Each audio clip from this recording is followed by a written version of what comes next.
Welcome, welcome, everybody. How is everyone today? Great. Here we are. You can see Bob asleep right there. His little puppy head. Just checking on your votes for today. So I know we have hips, we have backs and shoulders, we have hips and hips. Cool. We got a lot of hips going on today. Lots and lots of hip stuff. Welcome to CommunityFIT. This is your midweek desk stretch. And if you're just joining us for the first time, I sign on a little bit early. We take requests for the day in the chat, and we start doing that about 12:13, 12:14, and then the doors kind of close at 12:15, and whatever responses we got is what we got. So today we're going to have a hip into back focused class for today. If you're like, oh, but I want to work on such and such, we try to get a little bit of full body, but make sure you join just a little bit early, about 12:13 p.m., and get those votes in for next week. I'm your host, James, if I have not said that already. And we're going to get started with some of our nervous system regulation practices. Why? Because everything goes back to the nervous system. If you have a favorite nervous system regulation practice, feel free to do whatever it is that you would normally choose to do in order to feel kind of calm, grounded, and most importantly, embodied, present in your body.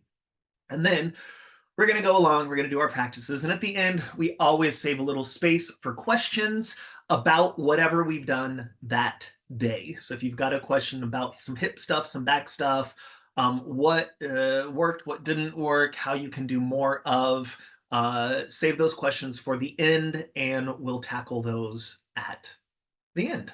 Okay, here we go. Go ahead and get comfortable. I'm going to scooch back. Most of what we do here at Midweek Desk Stretch is done in a chair. We're going to move around the chair a little bit today, but most of it is done in a chair. And in particular, today it will be really beneficial if you have available sort of a firm chair, not a couch or a cushiony or even like a super ergonomic movie chair.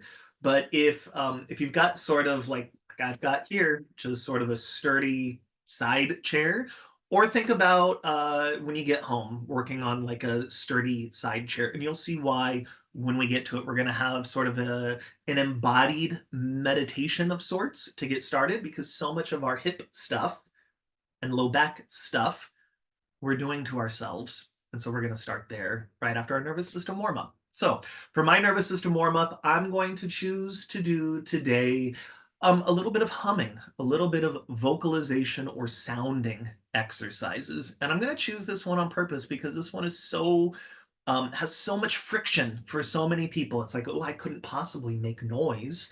Yeah, you can. So if this is not for you, choose a long exhalation, a movement, a therapeutic touch, whatever it is. For me, I'm going to bring my hands together. I'm going to get them warmed up, and I'm going to put my nice warm hands on my chest. I'm going to take an inhale, then I'm going to hum so that I feel vibrations underneath my hands. Mhm.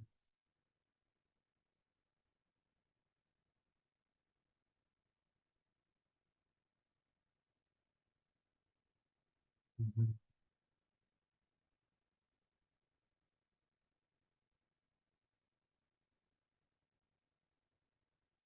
And I know sometimes Zoom isn't good on picking up, or microphones aren't good at picking up like subtle sounds, but essentially, all I'm doing is humming.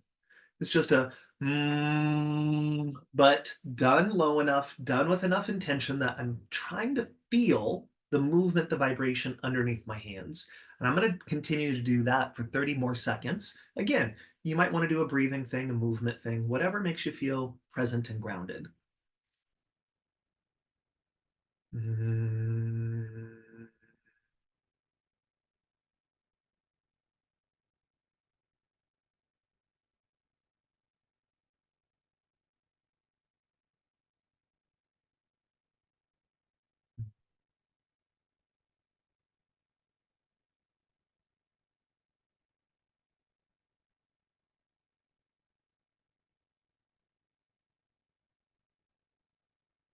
Mm.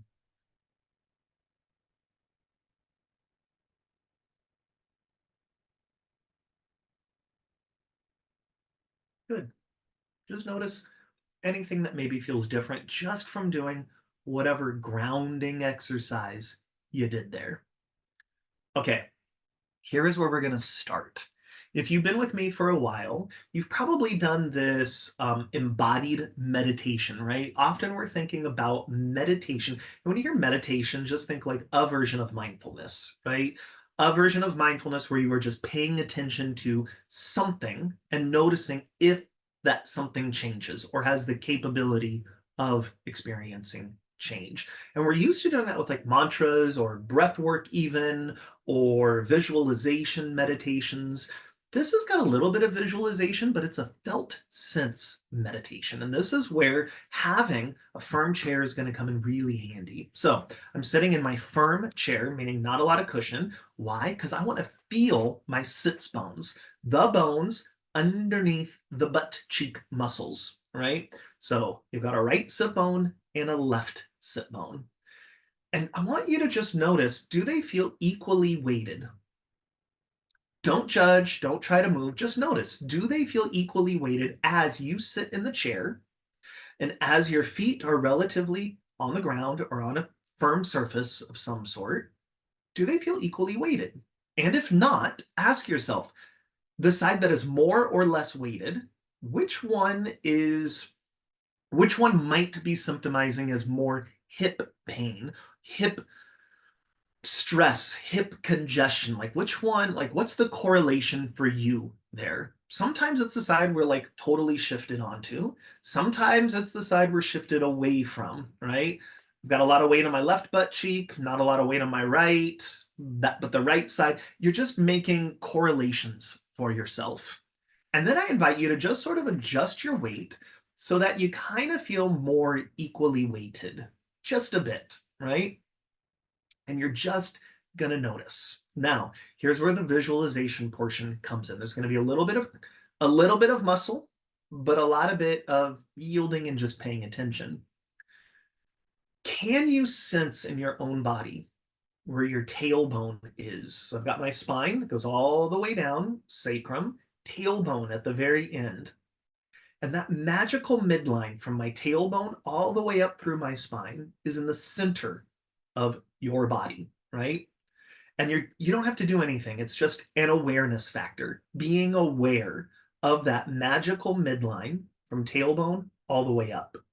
And if that tailbone is center, you've got a right sit bone on the right of midline and a left sit bone on the left of midline. Tailbone, midline, right sit bone to the right, left sit bone to the left. And I'm going to be really clear with my language here. Can you squeeze, contract, pull towards the middle, both your right and your left sit bone, which may feel like a butt cheek contraction, a pelvic floor contraction, or a pull, like a squinching together of, right? And then in turn, and I'm being really clear with my language here, can you relax, yield, let go of both sit bones so that they feel as if they get wider away from our magical midline? Again, can you squeeze, contract, pull together both the right and the left sit bones towards midline, and then release, let go, yield both sit bones as if your seat just grew wider? Paying attention that you are not, in fact, rocking back and forth, that there's not a tuck and an untuck, right? Again, squeeze together, bring together, contract, use your efforts to, and then instead change your mind and let go. Sense into the wideness, allow. And I'm being clear there, right? There is no effort. You cannot make widening happen, right? If you are forcing widening to happen, you are probably arching your low back. That is not what we're asking, right? It is a contraction, a squeezing together, and then a relaxing, widening. Now, continue to do that and just notice. That's phase one. I'm just noticing, do I have the ability, what does it even feel like to squeeze, pull together, narrow, and then instead change my mind, relax, let go, yield, widen, take up more space.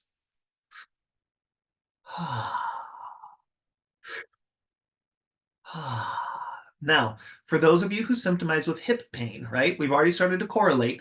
Is it the side that I shift to or away from? Correlation number one. Then, the side that I have hip pain, is it more or less stuck towards middle? Am I more or less not able or unable to widen, right? What is the relationship to like visualized movement? Often you'll find the side that you are symptomizing pain on, you are unconsciously holding in, right?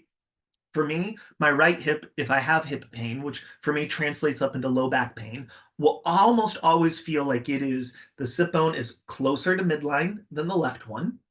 And it will almost always feel like I'm unweighted on that side a little bit. So if that's you, weight the right hip a little bit more and just see if you can relax, yield, let go, widen a little bit more. And that is the practice for today. No matter what movement we're doing, no matter what exercise, no matter if we're up, we're down, for the rest of the day, for the rest of the week, your practice is paying attention to where is it weighted and is it more or less wide away from that magical midline. Now, if I have a left pain and I'm shifting more weight onto that side and it feels unsupported and wide, I can't even possibly bring it, then yours is the opposite. How do I unweight that side? And can I practice kind of like vacuuming, suctioning that into me and releasing? I can't tell you what that correlation is. It's a self-discovery. It's a choose your own adventure. You are going to have to use some mindfulness and pay attention to that. Last week, we also talked about crisscross legs. Chances are, if you've got that hip thing going on, there's like a crisscross, and you're just going to notice the patterns. That is the practice for today. All of the exercises we're doing are just layered on top of that practice. So even if I don't say it, your job for the rest of the day is to either widen both, widen one, contract one, whatever that correlatory experience is for you. Pro tip, the widening of the pelvis is a neurologic sign for the rest of the body to relax. So if you feel tense all the time, if you have generalized anxiety, chances are you're sucked in all the time, or more often than not. Relax, let go.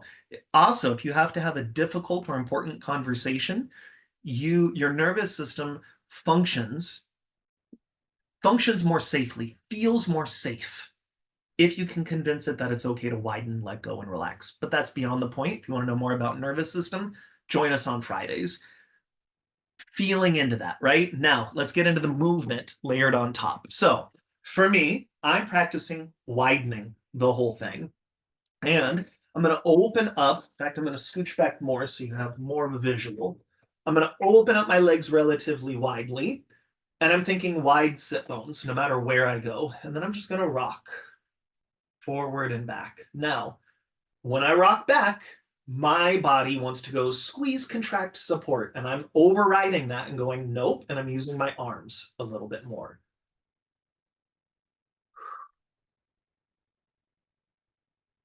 I'm just rocking. Thinking to myself, again, the practice, the exercise is not the rock. It is not the tuck, untuck. That's just the movement happening. That's the, for thinking like bodybuilding, that's the weight. That's the 25 pounds versus no weight. The exercise is actually widening the sit bones. It is allowing myself to feel as if I have space in my pelvis and in my hips. Now, if that's enough, you can continue there. But I'm still thinking wide sit bones. I'm going to have my hands on my knees, and I'm going to let my head fall. And I'm just going to allow my spine to go forward. And then I'm going to pick my head up. Wide sit bones as I lift, lift, lift. Wide sit bones as I go down, kind of bracing myself with my arms. Wide sit bones as I lift, lift, lift. Wide hip bones, sit bones, pelvis.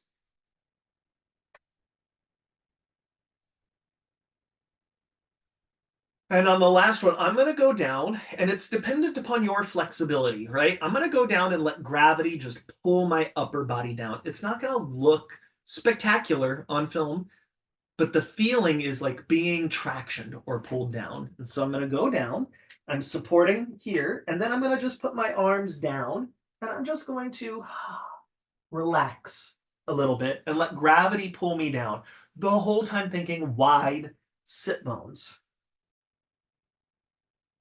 Now, when you're ready to come back up, one hand goes on one knee, the other hand goes on the other knee. My hands and my feet push down to lift my upper body. I'm not even going to bother using the back muscles to bring me up.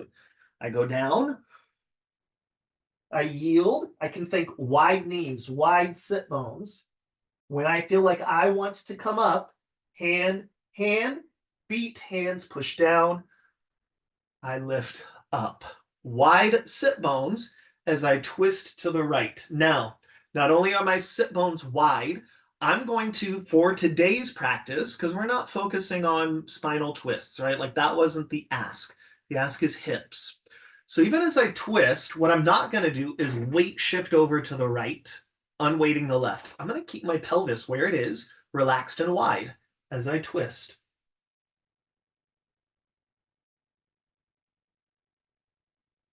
And then I'm going to go the other direction, relaxed and wide, equally weighted, or whatever your correlatory experience is. Think back to how we started.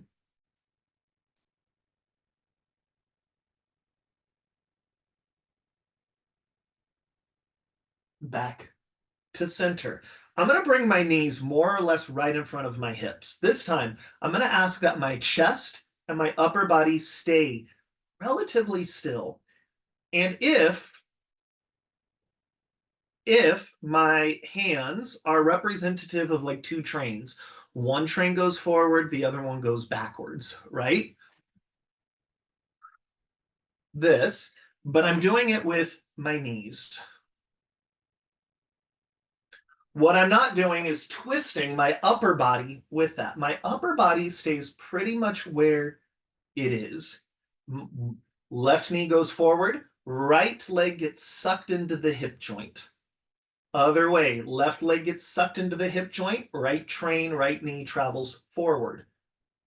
Now, I guarantee there are a bunch of you out there just doing this right now. Mindfulness, paying attention. What is moving? What isn't moving? Can I more or less keep my upper body still and just get some of that lower body movement? Now, while I'm doing it, are your sits bones wide? Are they relaxed? Is there even breath going on? Or are you trying too hard? Trying is not the point here. We're in that yielding, letting go moment.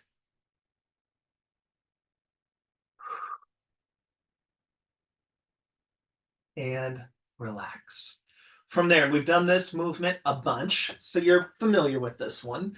Leg over left ankle over right knee. And if this works for you, great. Remember that there's a lot of different iterations. That leg can go up or down. It can be placed on something. And we're going to rock. We've done this one a bunch.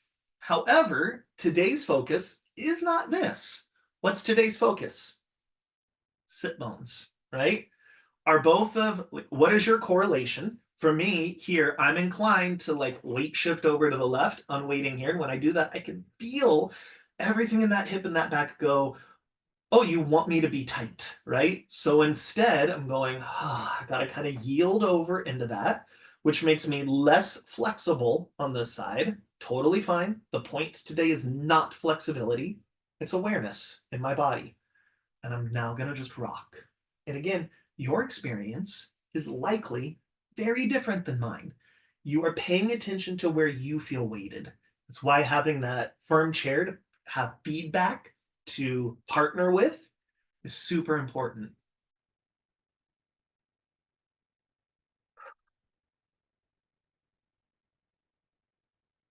And then we're going to switch sides.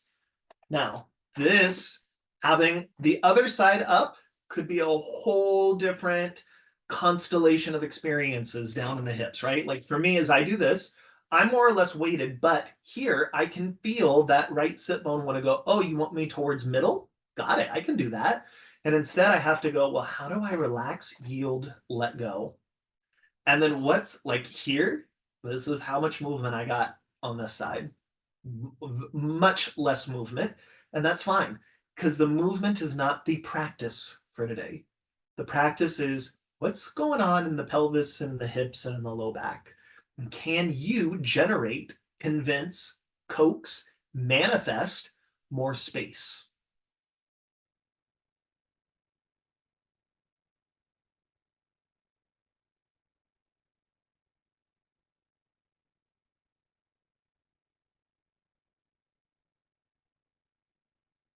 And relax.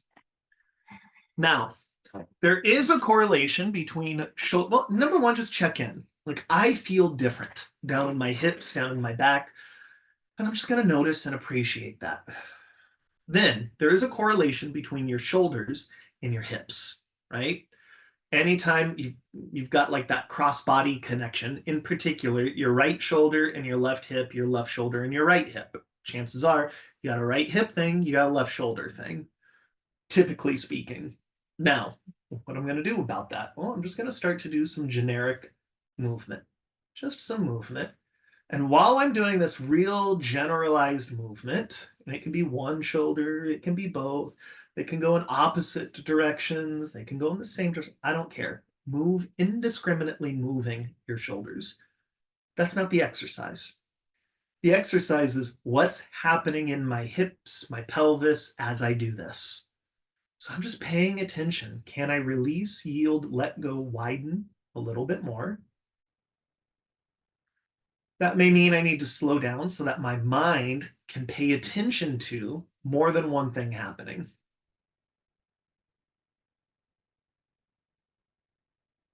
Right? Sometimes we get stuck in the doing and not paying enough attention to the what's happening.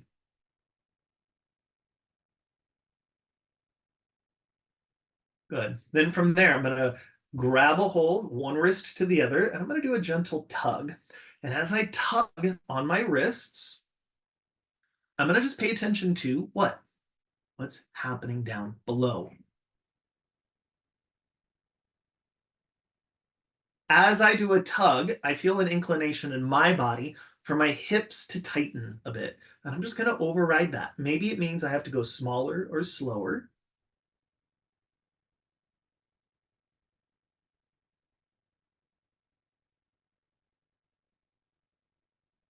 And then switch.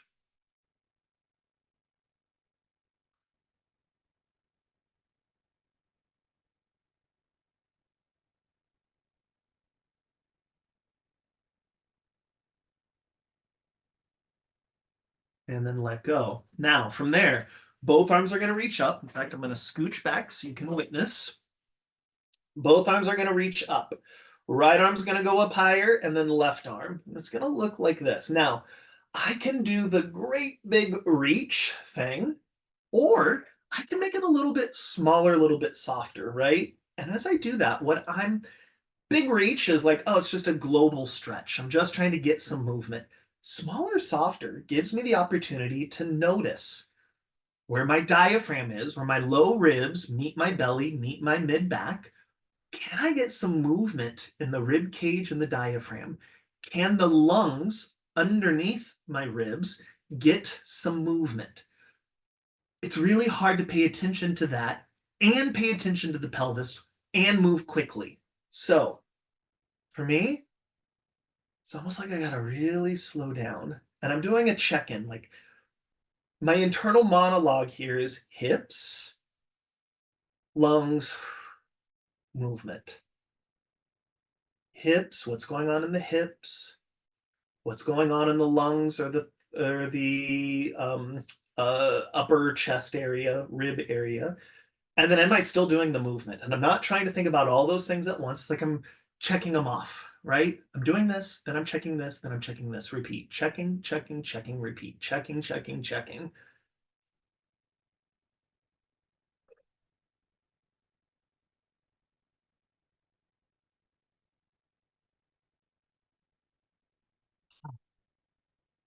And then just take a little inventory of what you notice. Now, if something from that series felt important, you're like, oh, I need to revisit that, revisit it. I'm going to transition into a standing position now to continue some of this work. So I can come behind my chair, open up my legs wider than my chair, and weight shift right and left.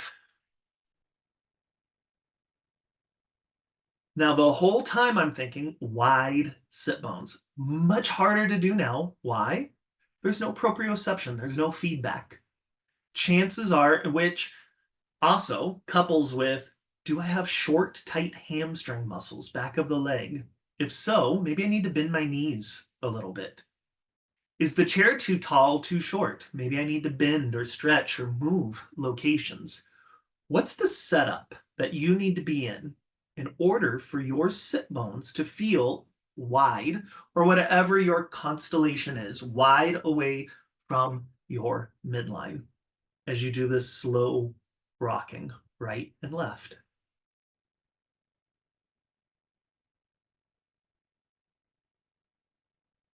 You can see it's often more about the letting go than it is about the doing.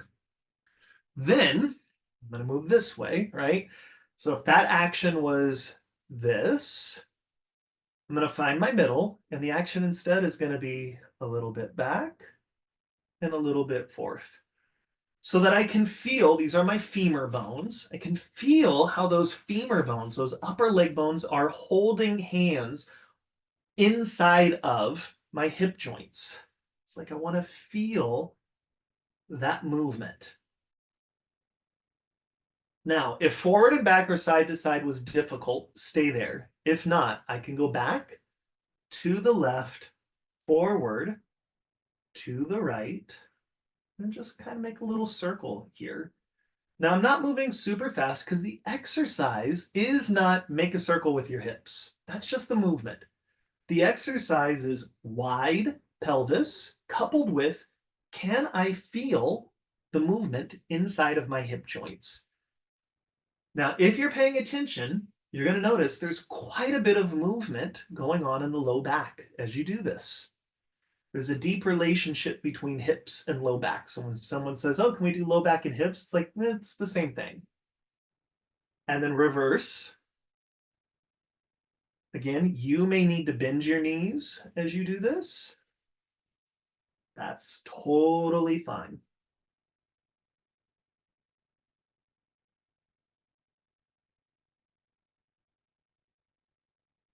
And then find center. Bend your knees, stand up, and just do like a little jiggle. And see if you can feel the jiggle in the hip joints and translate your weight to the right and to the left. Jiggling or bouncing is some of the best exercise, the best movement you can do for your joints. As I'm doing this, this is not the exercise. What's the exercise? Wide sit bones.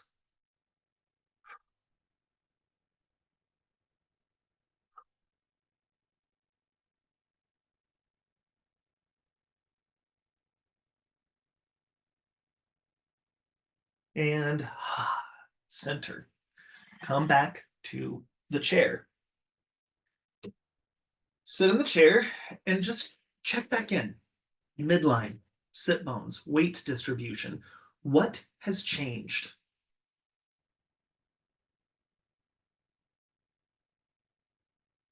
Let's finish off with some like upper body stuff. Let's take our fingers and just begin to flick a little bit, like we're flicking water or stress off of the body.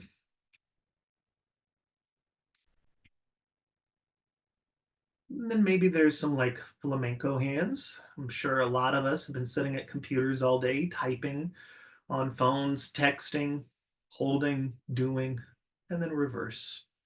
Let's get some movement in there. And then maybe I just kind of reach out, great big, and then relax. Take a great big inhale, reach out. One more. Just let your head fall and just a slow rock right and left.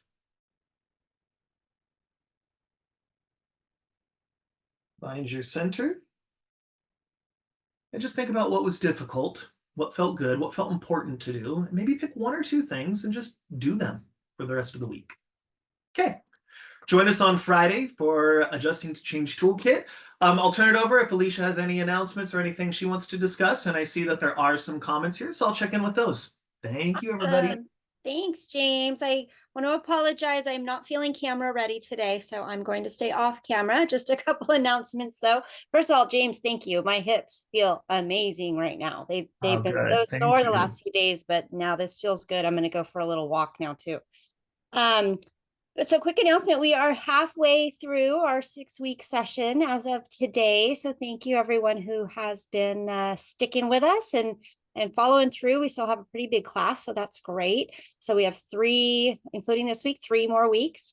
And then we're going to take a few weeks off, a couple of weeks off, and we're going to start up again with another 6-week series starting the week, I guess that'd be November 5th, that Wednesday. So just keep that in the back of your mind. You'll get the information of how to join.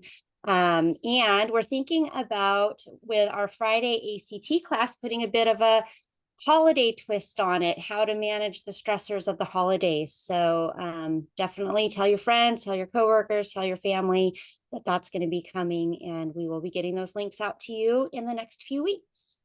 And those are my announcements. Any questions on there for you, James? Nope, we just got a lot of appreciation for today's class. Awesome. Yes. Cool. Great as usual. All right. Well, thanks, James. Thanks, Raymond. Thanks, Got it. everybody. We'll see you Friday. Okay, bye everybody. Thank you.